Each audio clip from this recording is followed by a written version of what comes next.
दोस्तों, इस देश में भाजपा क्या कर रही है, आपको अंदाजा भी नहीं होगा।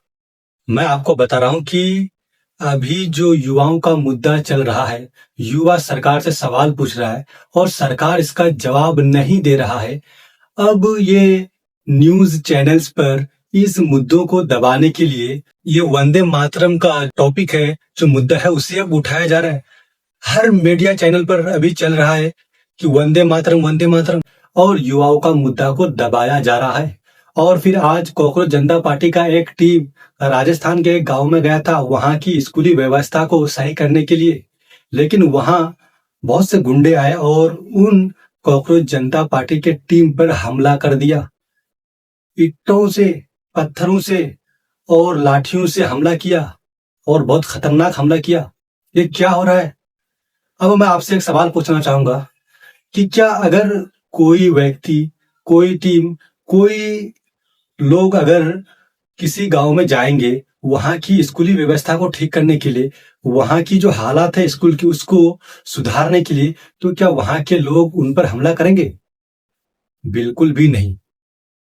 अब कॉकरोच जनता पार्टी का कहना है कि ये जो लोग गुंडे आए थे, जो हमला किया, वो बीजेपी से जुड़े हुए थे।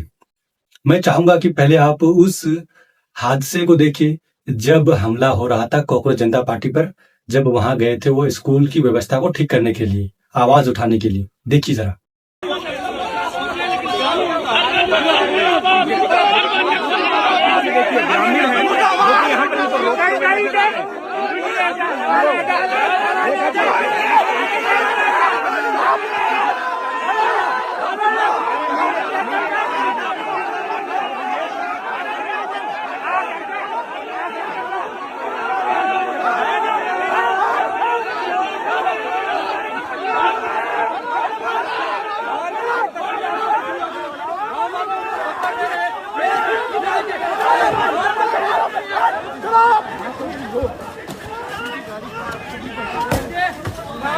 गाड़ियों के साथ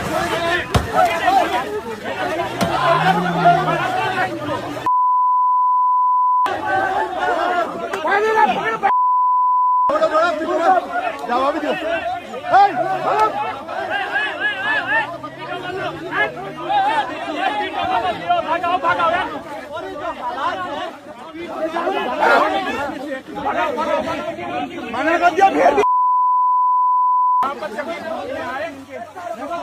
अब फिर इसके बाद कॉकरोच जनता पार्टी के एक सदस्य वो क्या कह रहे हैं, आप उसको भी देखिए।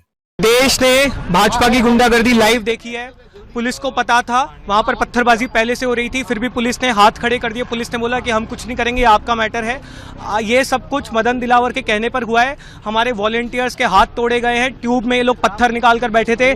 गाड़ियों के शीशे आप देख सकते हैं, गाड़ियों के शीशे फोड़े गए हैं। पत्थरबाजी हुई है। हमारी महिलाओं पे बुजुर्गों ने पत्थर मारे हैं, उनसे गुंडागर्दी की है, उनके फोन तोड़े, हमारे वॉलंटियर्स के हाथ तोड़े गए हैं। पूरी तरह से सुनियोजित था। ये मदन दिलावर के कहने पर हुआ है। 48 घंटे का समय दे रहे हैं। ये सारे गुंडे अरेस्ट होने चाहिए और आप ऑर्डर विड्रॉ कीजिए, नहीं तो अब ये आंदोलन शिक्षा से बढ़कर मदन दिलावर पे जाएगा। 48 घंटे का समय है। हम तुम्हारी गुंडागर्दी से डरने वाले लोग नहीं है। शर्म आनी चाहिए तुम लोगों को। भैंसों के तबेले में स्कूल चल रहा है। 1 साल पहले भी मैं इस स्कूल जाके आया था, तब भी ये स्कूल भैंसों के तबेले में था और आज भी भैंसों के तबेले में है। हम स्कूल ठीक कराना चाह रहे हैं, लेकिन तुमने जिस तरह की गुंडागर्दी की है, तुम्हें शर्म आनी चाहिए। अब फिर इसके बाद कांग्रेस ने भी सीजेपी के समर्थन में आए हैं और ये क्या कह रहे हैं, आप इसको भी सुनिए। कार्यकर्ता थे, ग्रामीण नहीं थे। वो बीजेपी के कार्यकर्ता हर उस बात का विरोध करेंगे जो जनहित का हो।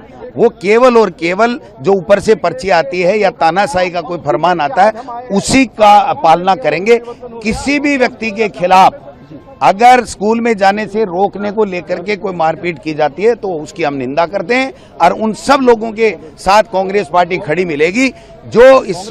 अब फिर इसके बाद दूसरी खबर ये है कि जब सभी चैनल पर, सभी न्यूज चैनल पर वंदे मातरम का मुद्दा को उठाया जा रहा है और युवाओं का मुद्दा को दबाया जा रहा है, तो वहां पे एक व्यक्ति, उन्होंने पत्रकार से ही सवाल कर दिया कि वंदे मातरम को गाइए, तो उस पत्रकार ने गाया नहीं, क्योंकि उसको पता नहीं है, वो जानता भी नहीं है कि वंदे मातरम क्या है। मैं चाहता हूं पहले आप उसको भी देखिए, उस क्लिप को देखिए। पवन जी, ये तो गीत गाते रहे, हमारे स्वतंत्रता सेनानी 6 छंद गाते रहे। गा रहे हैं हम। नहीं, हम आप गा के सुनाइए तीसरा छंद, चलिए बताइए। नहीं, ये मैं वही तो कह रही हूँ। नहीं, गाइए ना, बताइए ना, मैं सुनूंगा, मुझे भी सीखने को मिलेगा। नहीं, तीसरा, मुझे चौथा, कंठस्थ पांचवा नहीं है जो तो मैं गाना नहीं है। गा सकती। तो छोड़ दीजिए।